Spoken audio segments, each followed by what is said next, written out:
সংস্কার কমিশনের কোনো প্রস্তাব সুষ্ঠু নির্বাচনের অন্তরায় মনে হলে তাতে বাধা দেবে বিএনপি। নির্বাচন কমিশনের সাথে বৈঠক শেষে এই কথা জানিয়েছেন দলটির স্থায়ী কমিটির সদস্য নজরুল ইসলাম খান।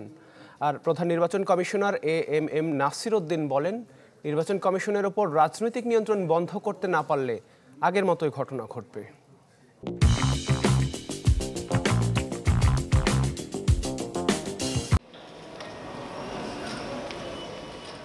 প্রথমবারের মতো নতুন এই নির্বাচন কমিশনের সাথে বৈঠকে বিএনপি ৩ সদস্যের প্রতিনিধি দল।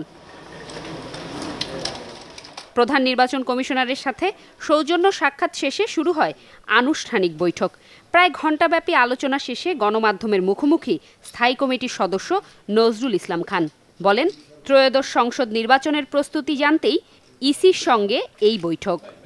আগামী মে মাস জুন মাসের মধ্যে তারা পরিপূর্ণভাবে প্রস্তুত হবেন voter list, updated voter list দিয়ে নির্বাচন অনুষ্ঠানের বিষয়ে। নির্বাচনী রোডম্যাপ সহ কি কি ছিল আলোচনায়? প্রশ্নের জবাবে তিনি জানান, সংস্কার কমিশনের কোনো প্রস্তাব সুষ্ঠু নির্বাচনের অন্তরায় হলে বাধা দেবে বিএনপি। আমরাও যদি মনে করি যে কোনো সংস্কার কমিশনের কোনো প্রস্তাব সুষ্ঠু নির্বাচনের পথে অন্তরায়, ওটা তো নির্বাচন কমিশন কেন, আমরাও বাধা দেব।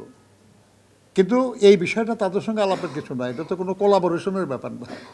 এটা তাদের মতামত তারা বলবে, আমাদের মতামত আমরা বলবো। এর আগে নির্বাচন কমিশন বিটে কর্মরত সাংবাদিকদের সংগঠন আরএফইডির অনুষ্ঠানে প্রধান নির্বাচন কমিশনার বলেন, নির্বাচন কমিশনের উপর রাজনৈতিক নিয়ন্ত্রণ বন্ধ করতে হবে।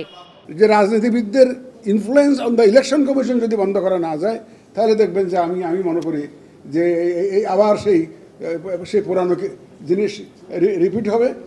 কমিশন অবাধ, সুষ্ঠু ও নিরপেক্ষ নির্বাচনের জন্য প্রতিশ্রুতিবদ্ধ উল্লেখ করে সবার সহযোগিতা চান সিইসি। তালিয়া বাজাতে আমরা দেশটাকে 12টা বাজিয়ে দিয়েছি। জুমাতুল বিদা, চ্যানেল 24, ঢাকা। আমাদেরকে ভুলে যেতে হবে, আমাদেরকে দেখতে হবে।